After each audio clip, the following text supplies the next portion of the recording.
Tumewaiteni kwa sababu ya kutaka kuwapa kwa ufupi tu nini ambacho kimetokea katika maamuzi ya jana. Kumbuka maamuzi ya jana hatukupata nafasi ya kuwa mahakamani kama wakati tunaitetea, ilitolewa kwa njia ya mtandao. Kwa hiyo waandishi wamepata nafasi. Lakini kwa sababu haya ni mashauri ya umma, hii sio kesi ya ndoa ambayo mnakaa mume na mke mnamalizana ndani kwenye vyumba vya mahakama. Hii ni shauri la umma. Ndio maana inaitwa mashauri ya kimkakati. Kwa lazima tutoe mrejesho kwa Watanzania waweze kuelewa kwa nini tulikwenda kuwawakilisha mahakamani na nini tumepata. Kwa ufupi tutatumia dakika chache kama 20 kuwapa tu kwa ufupi waandishi wa habari, ili na nyinyi sasa mkawape Watanzania nini ambacho kimetokana na mashauri haya ya kimkakati, hasa hili ambalo lilikuwa limelenga.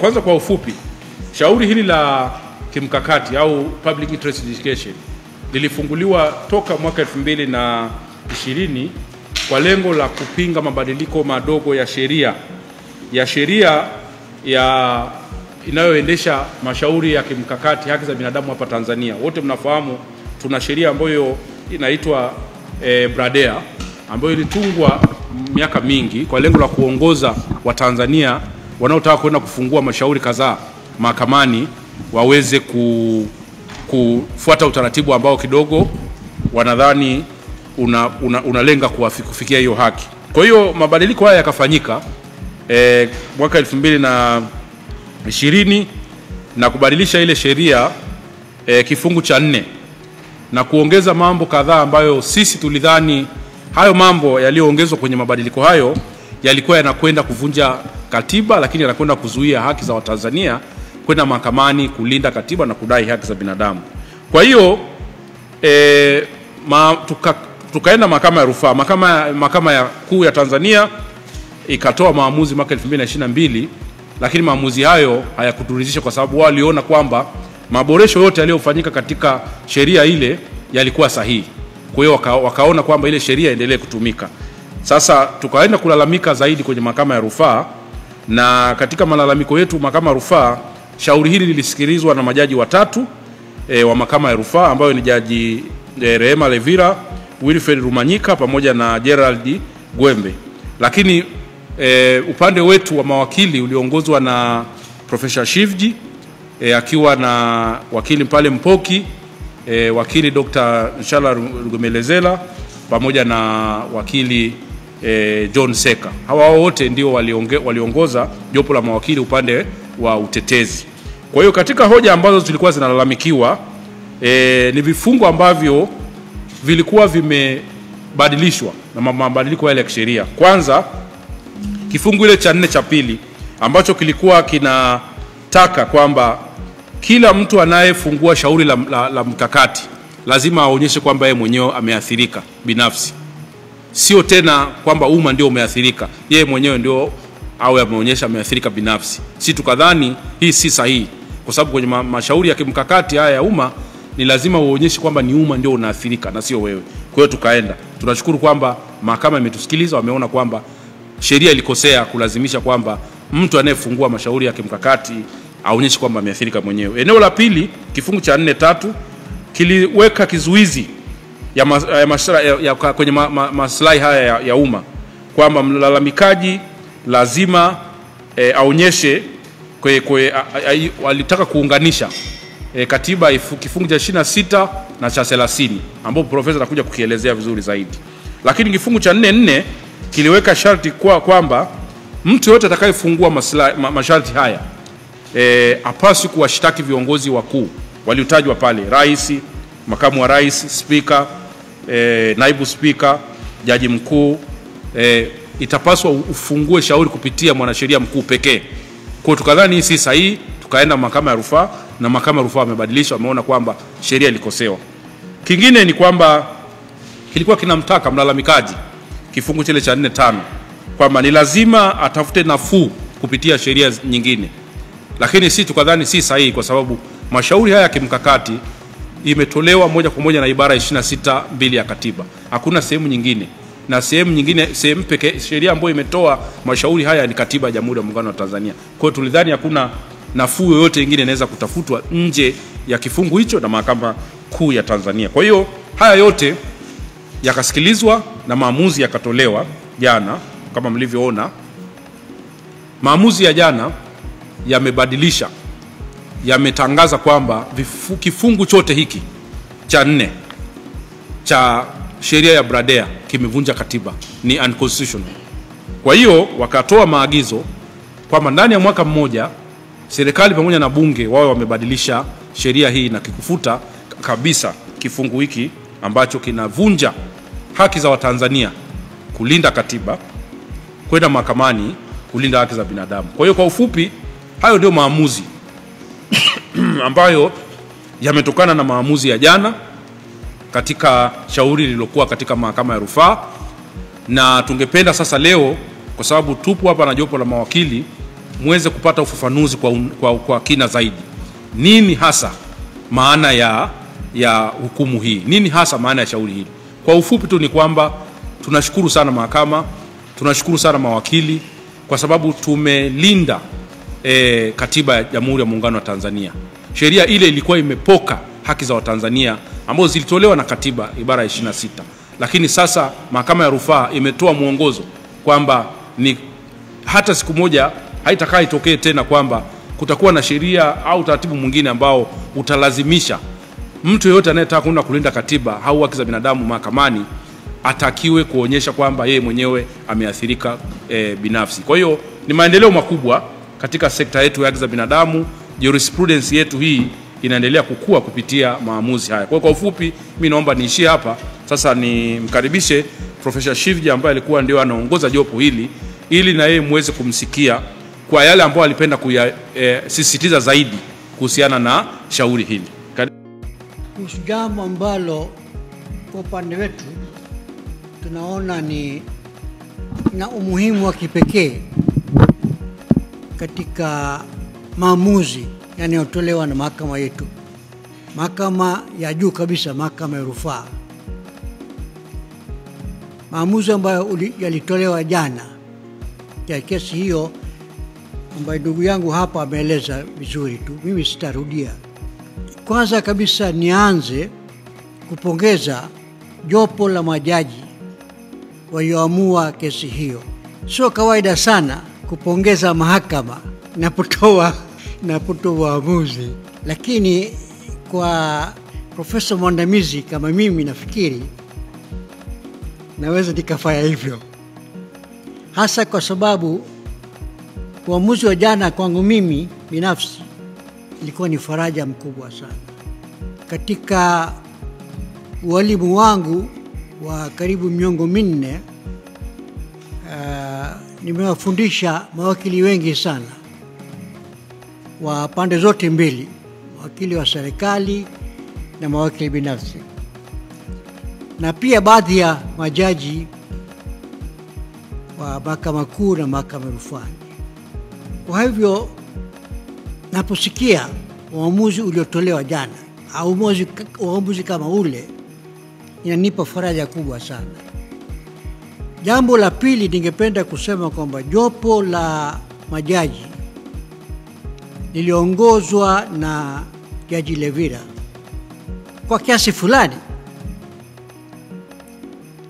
alitoa uamuzi ambao ulikuwa wa kijasiri, hasa katika mazingira yetu.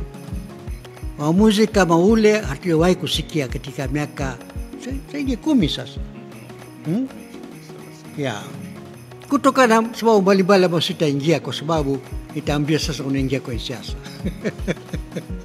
Marekebisho yaliyofanywa mnamo mwaka 2020 katika sheria ambayo inamwezesha mtu kwenda mahakamani pale anapodai kwamba haki zake za msingi zimevunjwa na yeye ameathirika na vunjaji wa haki hizi. Sasa mwaka 2020 wakaleta marekebisho, wakarekebisha sheria. Sio maboresho ndugu yangu, sio maboresho. Marekebisho walifanya, haikuwa maboresho. Haikuwa maboresho. Kwa maoni yangu. Na nitaongea kidogo kwa nini haikuwa maboresho. Sasa katika katiba yetu tangu mwaka 84 ambapo tuliingiza haki za binadamu katika katiba yetu, kuna ibara mbili za katiba. Kuna ibara mbili za katiba ambazo ni muhimu. Ibara ya 30 ya katiba inamwezesha mtu au kundi la watu ambalo limeathirika na sheria fulani au tendo fulani na chombo cha serikali au afisa wa serikali ameathirika na haki yake ya kimsingi imevunjwa, inamwezesha mtu kama huyu au kundi kama hili kwenda mahakamani. Ibara ya 30, anapoenda mahakamani, madai yake kwamba kwanza anaonyesha kifungu gani, ibara gani ya katiba imevunjwa, moja, na pili, jinsi gani yeye binafsi ameathirika, yani maslahi yake sawa yameathirika. Tuko pamoja?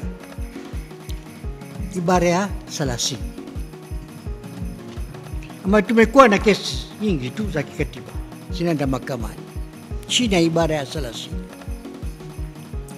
Sasa tuna ibara moja katika katiba yetu ambayo kwa maoni yangu ni ya kipekee kabisa, ni ibara 26, ibara ndogo ya pili. Ibara 26, ibara ndogo ya pili.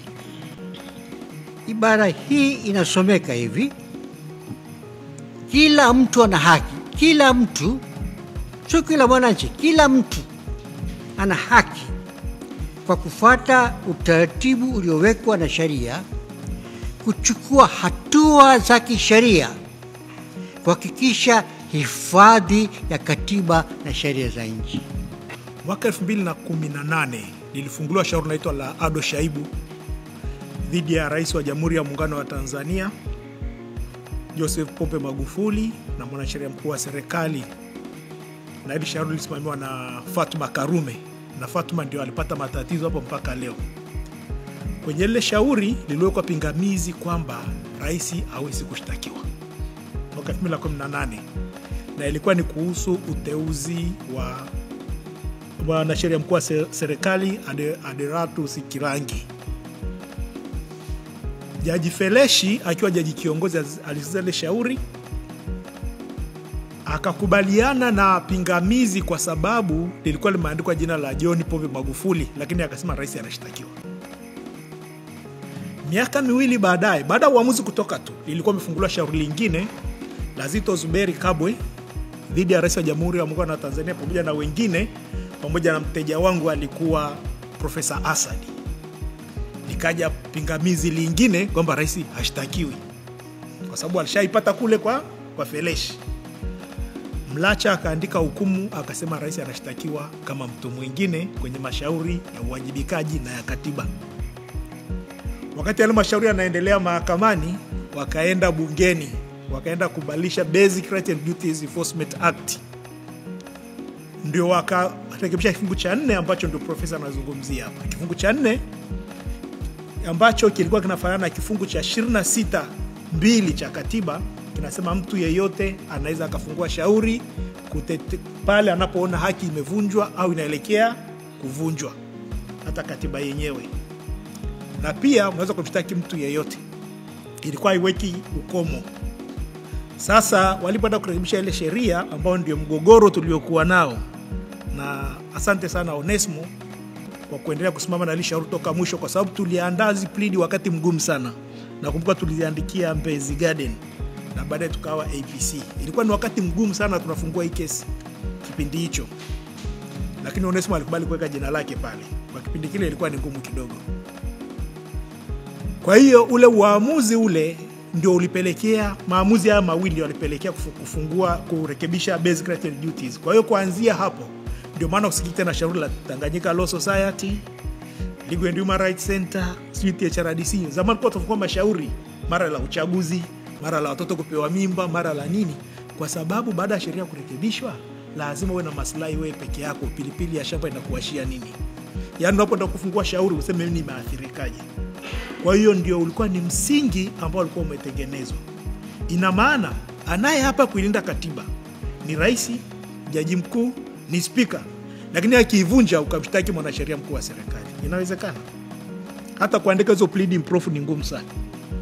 You are pleading against the person who violated the constitution au aliyeviolate haki ya mtu, lakini humtaji, lakini unayemshtaki ni nani?